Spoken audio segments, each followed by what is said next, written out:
அனைவருக்கும் வணக்கம். பிடிக்கிட்டு நம்ம பார்க்க போகிறது இட்லி சாம்பாருங்க. ஒரு அரை பெரிய வெங்காயம், 4 பல் பூண்டு, ஒரு தக்காளி, கொஞ்சமாக வெந்தயம், கொஞ்சம் ஜீரகம், 1/4 டீஸ்பூன் சோம்பு, எல்லாமே ஒரு 1/4 டீஸ்பூன் சேர்த்துக்கோங்க. சேர்த்துட்டு நல்லா வதக்கி விடுங்க. ரொம்ப வதங்கணும்னு அவசியம் இல்லை. இதில் ஒரு கைப்பிடி கருவேப்பிலை சேர்த்துட்டு 2 டேபிள் ஸ்பூன் தேங்காய் சேர்த்துக்கலாம். சேர்த்துக்கிட்டு இது நல்லா ஒரு ஃபைன் பேஸ்ட்டாக அரைச்சி எடுத்துட்டு வந்துடலாங்க. இப்போது மண்சட்டியில் ஒரு டேபிள் ஸ்பூன் எண்ணெய், கடுகு ஜீரகம் சேர்த்தாச்சுங்க. நல்லா பொரியட்டும். இதுலேயே சின்ன வெங்காயம் ஒரு 10 சின்ன வெங்காயம் சேர்த்தாச்சுங்க. கட் பண்ணி சேர்த்துருக்குறேன்.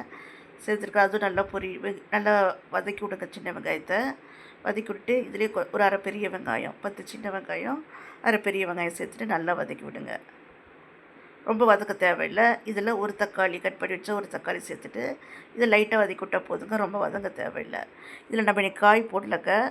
இதில் 3 டேபிள் ஸ்பூன் சாம்பார் பொடி சேர்த்துட்டு வதக்கி விட்டுருங்க. நான் ஏற்கனவே 100 கிராம் பருப்பை நான் குக்கரில் வேக வச்சு வச்சுருக்கிறேன். அதை இப்போ நம்ம இதில் சேர்த்துடலாம். சேர்த்துட்டு அரைச்சி வச்ச அந்த மசாலாவை இதில் சேர்த்துடலாங்க. சேர்த்துட்டு நல்லா கலந்து விடுங்க. சின்ன கோலி குண்டு சைஸ் புளியை நான் கரைச்சி இந்த மிக்ஸி ஜார் அலசல் தண்ணியோடய கலந்து சேர்த்துட்டு அதையும் நல்லா கலந்து விட்டுட்டு தண்ணியோட அளவுன்னு பார்த்திங்கன்னா 2லேருந்து 3 கப் தண்ணி சேர்த்துக்கலாம். உங்களுக்கு கொஞ்சம் திக்காக வேணுன்னா கம்மியாக சேர்த்துக்கோங்க. எனக்கு கொஞ்சம் தளதளட்டு இருந்தால் பிடிக்கும். அதனால் 3 கப் தண்ணி நான் சேர்த்துருக்குறேன்.